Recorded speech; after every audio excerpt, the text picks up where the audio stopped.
पहचाना मुझे? मैं सावित्री। जी हाँ, मैं सावित्रीबाई ज्योतिबा फुले बोल रही हूँ। सातारा जिले के नाये गांव के खंडू जी निवासी पाटिल इनकी मैं कन्या हूँ।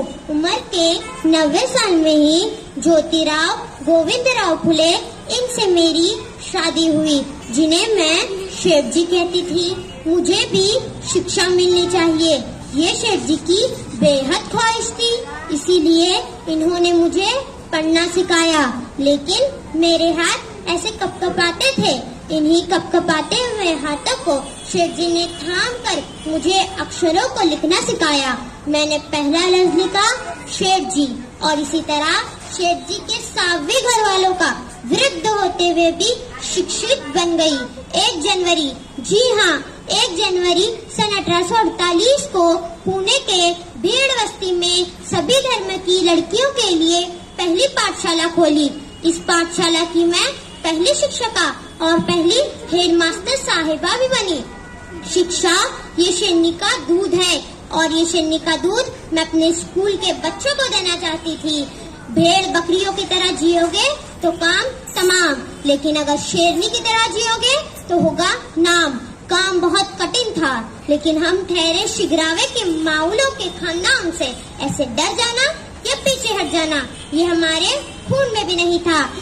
सरवेरे लोगों ने कहराम मचाया, धर्म डूब गया, धर्म डूब गया, अनहर तो गया, अनहर तो गया, ऐसा कहकर शोर मचा रहे थे।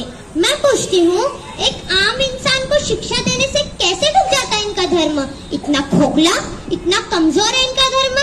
शेठ जी ने मुझसे कहा, सावी, हमें बहुत से लोगों के आंसू पोंछकर उन आँखों में सपनों के बाग खिलाने हैं। अज्ञान का अंधेरा दूर करके ज्ञान की रोशनी फैलानी है। इंसान को इंसान की तरह जीना सिखाना है। बोलो, इस काम में दोगी मेरा साथ? मैंने सिर्फ हामी नहीं भरी, बल्कि अमली तौर पर इस काम की शुरुआत भी की।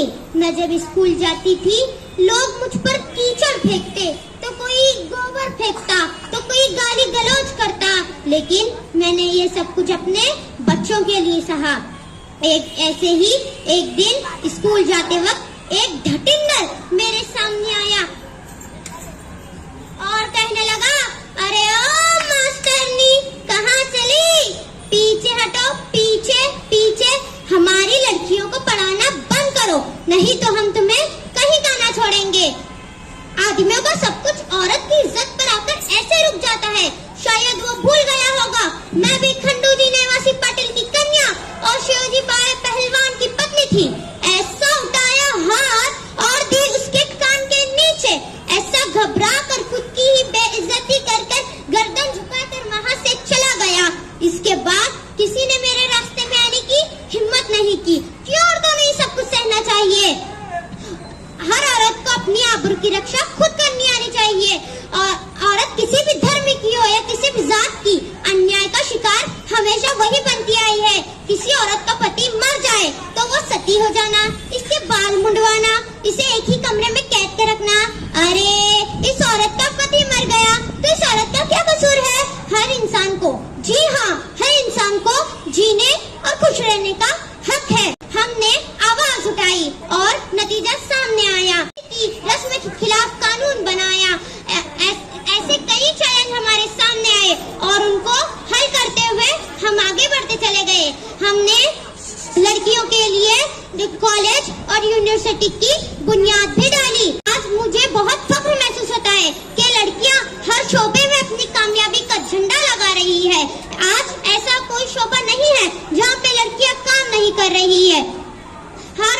यहाँ तक कि आज लड़कियां आसमान में हवाई जहाज उड़ा रही है। आखिर मैं बस इतना कहूंगी कि किसी भी मुश्किल या परेशानी से डर कर अपनी शिक्षा को अधूरा मत छोड़ना।